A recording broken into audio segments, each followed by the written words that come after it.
Hello friends, welcome back KBS channel நண்பர்களே. எனக்கு இந்த வீடியோவில் பார்த்தீங்கன்னு வச்சுக்கோங்களேன், மிக மிக முக்கியமான ஒரு ஜோதிட தாள்களை தான் நாம் பார்க்க போகிறோம். அது என்ன ஜோதிட தாள்கள் அப்படிங்கிறது ஆல்ரெடி நீங்கள் இன்ட்ரோலே தெரிஞ்சிருப்பீங்க. இருந்தாலும் உங்களுக்கு விளக்கமாக சொல்லிடுறேன், நோட் பண்ணிக்கோங்க. சாரி, இன்ட்ரோங்கிற பாருங்கள், தம்ப்நெயிலே தெரிஞ்சிருப்பீங்க. இருந்தாலும் இன்ட்ரோ கொஞ்சம் கொடுத்துட்றேன், நோட் பண்ணிக்கோங்க. அதாவது இப்போ பார்த்தீங்கன்னு வச்சுக்கோங்களேன், செப்டம்பர் மாதமானது நடந்துகிட்ருக்கு. இந்த செப்டம்பர் மாதத்தில் மிகவும் முக்கியமான நாட்கள்னு பார்த்தா ஒரு நாளானது வருது. வரக்கூடிய இந்த செப்டம்பர் மாதத்தில் கிரகணமானது நடக்க போகுது. இந்த கிரகணம் நடக்கிறதுனால ஒவ்வொரு ராசிக்காரங்களுக்கும் குறிப்பிட்ட சில நாட்களுக்கு தலைவிதி மாறும். அப்படி மாறக்கூடிய தலைவிதியை அவங்கவுங்க ராசிக்கு என்ன மாதிரி மாறும் அப்படிங்கிறத தெரிஞ்சு பலனடையணுங்கிறதுக்காக ஒவ்வொரு ராசிக்காரங்களுக்கும் இந்த கிரகணத்தினால என்ன மாற்றம் நடக்கும் அப்படிங்கிறத ஷேர் பண்ணிகிட்ருக்கேன். அதில் இன்றைக்கி இந்த வீடியோவில் மகர ராசிக்காரங்களுக்கு ஷேர் பண்ண போகிறேன். மகர ராசிக்காரங்க வீடியோ பார்த்துட்ருக்குறவங்க வீடியோ ஸ்கிப் பண்ணாமல் பாருங்கள். ஸோ நடக்கக்கூடிய கிரகணத்தை பற்றி முழு விவரங்களையும் தெரிஞ்சுக்குங்க. கிரகணங்கிறது வானத்தில் நடக்கக்கூடிய ஒரு சாதாரண நிகழ்வாக இருந்தாலும் இது ஜோதிட ஆன்மீக ரீதியாக ரொம்ப முக்கியமான நிகழ்வாக பார்க்கப்படுது. அறிவியல் ரீதியாகவும் கிரகணமானது முக்கிய நிகழ்வாக பார்க்கப்படுது. கிரகணம் நடக்கக்கூடிய அன்னைக்கு கிரகணத்துடைய தோஷ காலமானது ஏற்படும். அது 12 ராசிக்காரங்களுக்குமே தாக்கத்தை ஏற்படுத்தும். அதனால தான் கிரகணம் நடக்கும்போது அது ரொம்ப பயங்கரமாக இருக்கும் அப்படின்னு சொல்லி வெளியே போகக்கூடாது என்றெல்லாம் சொல்லப்படும். கிரகணத்தை பற்றி நிறைய விதமான நம்பிக்கைகள் என்றளவும் உலா வந்துட்டே இருக்கு. ஸோ அதெல்லாம் நாம் ஒரு வீடியோவில் பார்த்தோன்னு வச்சுக்கோங்களேன், கண்டிப்பாக ஒரு வீடியோ பத்தாது. ஸோ இப்போ இந்த வீடியோவில் முதல்ல எப்போ சந்திர கிரகணம் வருது, அந்த கிரகணத்துடைய தேதி நேரம் என்ன, இந்தியாவில் இது தெரியுமா தெரியாதா அப்படிங்கிறத முதல்ல பார்த்துடலாம் வாங்க. முதல்ல கிரகணத்தை பற்றி முழுசாக தெரிஞ்சுக்கலாம். அதுக்கப்புறம் கிரகணத்தினால உங்களுக்கு என்ன பலன் கிடைக்குங்கிறத பார்க்கலாம். இந்த ஆண்டில் மீண்டும் செப்டம்பர் மாதம் சந்திர கிரகணம் நிகழ இருக்கு. இந்த சந்திர கிரகணம் செப்டம்பர் 18ஆம் தேதி அன்னைக்கு நிகழ இருக்கு. இந்த ஆண்டு நடைபெறக்கூடிய இந்த செப்டம்பர் 18ஆம் தேதி சந்திர கிரகணம் கரெக்டாக புரட்டாசி 2ஆம் தேதி புதன்கிழமை பௌர்ணமி அன்னைக்கு நிகழ்கிறது. இந்த சந்திர கிரகணம் என்பது கதிரவ கிரகணம் என்று கூட சொல்லலாம். ஏன்னா கதிரவ ஒளியால் ஏற்படக்கூடிய பூமியின் நிழலுக்குள் நிலவு கடந்து செல்லும் போது நிகழ்கிறது. அதனால் இந்த கிரகணத்தை கதிரவ கிரகணம் என்றும் சொல்லலாம். பொதுவாகவே சந்திர கிரகணம் சூரிய கிரகணம் இது ரெண்டுமே உலகம் முழுவதும் எப்போதுமே அறிவியலிருந்து ஜோதிடத்திலிருந்து ஆர்வத்தோடு பார்க்கப்படக்கூடிய நிகழ்வாகும். இந்த ஆண்டு 2 சந்திர கிரகணங்கள் நடக்க இருக்கு. அதில் ஆல்ரெடி ஒன்று மார்ச் 25, 2024 அன்னைக்கு நிகழ்ந்தது. இப்போது 2வது சந்திர கிரகணம் தான் செப்டம்பர் 18ஆம் தேதி அன்னைக்கு நிகழ இருக்கு. இது ஒரு பகுதி சந்திர கிரகணம் என்று குறிப்பிடப்படுது.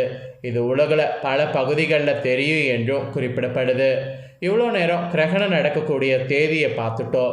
இப்போ இந்த கிரகணம் இந்த தேதியில் எந்த நேரத்தில் நடக்குங்கிறத பார்க்கலாம். அதுவும் இந்திய நேரப்படி. இந்திய நேரப்படி காலையில் 6:11 மணிக்கு கிரகணமானது ஸ்டார்ட் ஆகுது. அதுக்கப்புறம் 10:17 மணிக்கு கிரகணமானது முடிவடைகிறது. கிட்டத்தட்ட இந்த கிரகணத்துடைய மொத்த கால அளவு 4 மணிலிருந்து 6 நிமிடங்கள் இருக்கும் என்று குறிப்பிடப்படுது. அதனால் இந்த கிரகணம் காலையில் நடக்கிறதுனால இந்தியாவில் இந்த கிரகணத்தை மேக்சிமம் பார்த்திங்கன்னு வச்சுக்கோங்களேன் பார்க்க முடியாது. ஆனால் இந்தியாவில் இல்லாமல் வெளிநாடுகளில் பார்க்கலாம். குறிப்பாக வட அமெரிக்கா, தென் அமெரிக்கா, ஐரோப்பா, ஆப்பிரிக்கா இந்த மாதிரியான உலக நாடுகளில் இரவு நேரத்தில் இந்த கிரகணத்தை சிறப்பாக பார்க்கலாம்.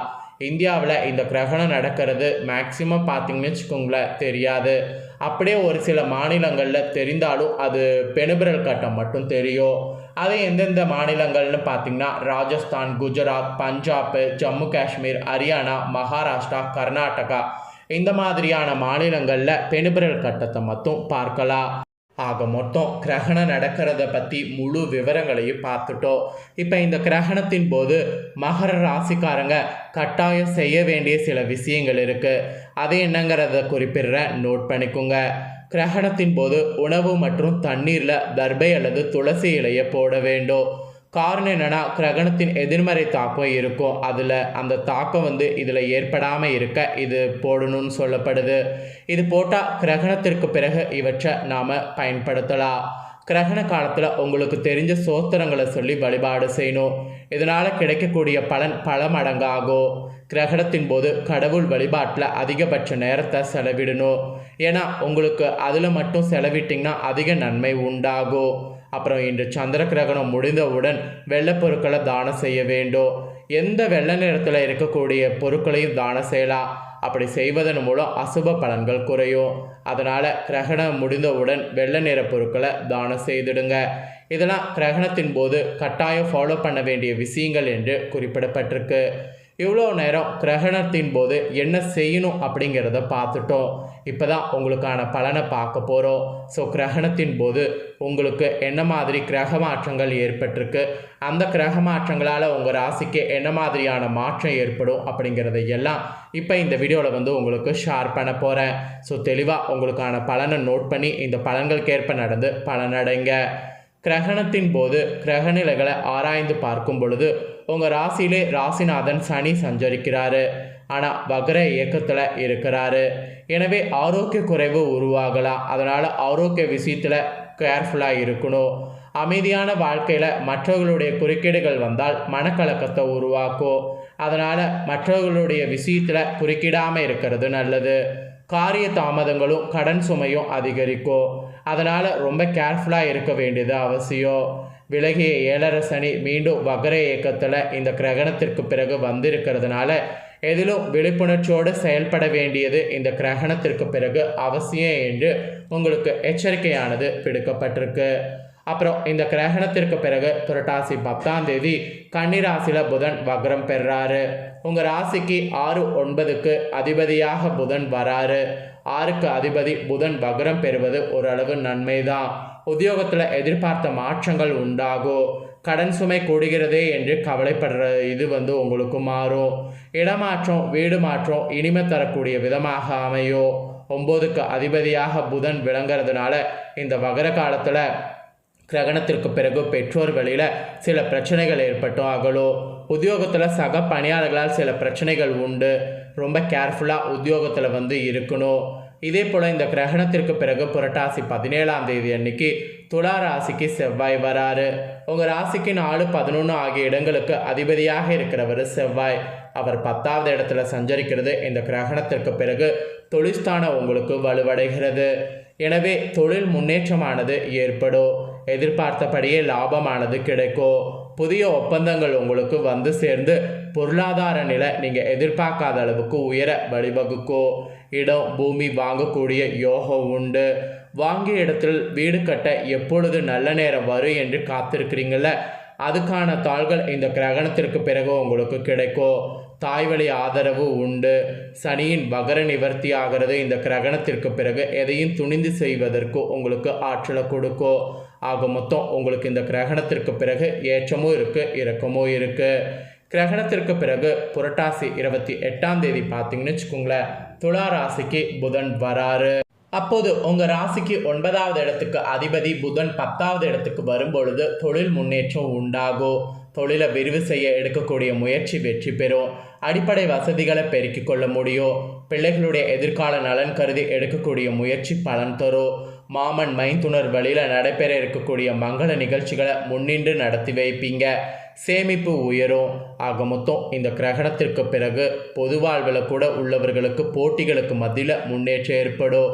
தொழில் வியாபாரம் செய்பவர்கள் அதை விரிவுபடுத்துவது பற்றி ஆலோசித்திங்கன்னா சக்ஸஸ் ஆகலாம். உத்தியோகத்தில் உள்ளவர்களுக்கு திறமை பளிச்சிடும். கலைஞர்களுக்கு புதிய ஒப்பந்தங்கள் வந்து சேரும். மாணவ மாணவிகளுக்கு கல்வி தொடர்பான பயணங்கள் ஏற்படும். பெண்களுக்கு சுபவிரயம் அதிகரிக்கும். பொருளாதாரம் சகஜ நிலைக்கு வரும். இப்படி எல்லாமே உங்களுக்கு மாற்றங்களாக இருக்க போது. இந்த மாற்றங்களை கரெக்டாக பார்த்தீங்கன்னு வச்சுக்கோங்களேன், எதிர்கொண்டு பயன்பெறுங்க. ஸோ இந்த வீடியோவை ஸ்கிப் பண்ணாமல் மகர ராசிக்காரங்க ஃபுல்லாக பார்த்துருந்தீங்கன்னா ரொம்ப யூஸ்ஃபுல்லாக இருந்திருக்கும். உங்கள் ராசிக்கு என்ன மாதிரியாக இந்த கிரகணத்திற்கு பிறகு இருக்கும் அப்படிங்கிறத தெளிவாக எக்ஸ்பிளைன் பண்ணிட்டேன். எக்ஸ்பிளைன் பண்ணதை தெரிஞ்சிருப்பீங்க. ஸோ தெரிஞ்சதுக்கேற்ப நடந்து பலன் பெறுங்க. நீங்கள் இந்த வீடியோ பார்த்து முடிச்ச உடனே இதை லைக் பண்ணி உங்கள் ஃப்ரெண்ட்ஸ் ஃபேமிலிக்கு ஷேர் பண்ணுங்கள். உங்கள் ஃப்ரெண்ட்ஸ் ஃபேமிலியில் இருக்கிறவங்களும் வீடியோ பார்க்கட்டும். அவங்களோட ராசி மகர ராசியாக இருந்ததுன்னா இந்த தாள்களை தெரிஞ்சு இந்த தாள்களுக்கேற்ப நடந்து பலனடையட்டும். கண்டிப்பாக வீடியோ லைக் பண்ணி ஷேர் பண்ணுங்கள். உங்கள் ஃப்ரெண்ட்ஸ் ஃபேமிலியில் இருக்கவங்களும் பார்த்து பலனடையட்டும்.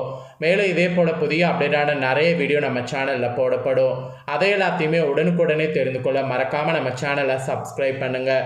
கூட பெல் பண்ண ப்ரெஸ் பண்ணுங்கள். ஃபஸ்ட் டைம் பார்க்குறவங்க, சப்ஸ்கிரைப் பண்ணாமல் இருக்கிறவங்க அதை நீங்கள் பண்ணிட்டீங்கன்னா இனி நான் போடுற மற்ற அப்டேட்டான எல்லா வீடியோஸும் உடனுக்குடனே தெரிந்து கொள்ளலாம். ஸோ மறக்காமல் பண்ணுங்கள். சுவாரஸ்யமாக வேறொரு புதிய அப்டேட்டான தகவல்களோடு மீண்டும் ஒரு வீடியோவில் சந்திக்கிறேன்.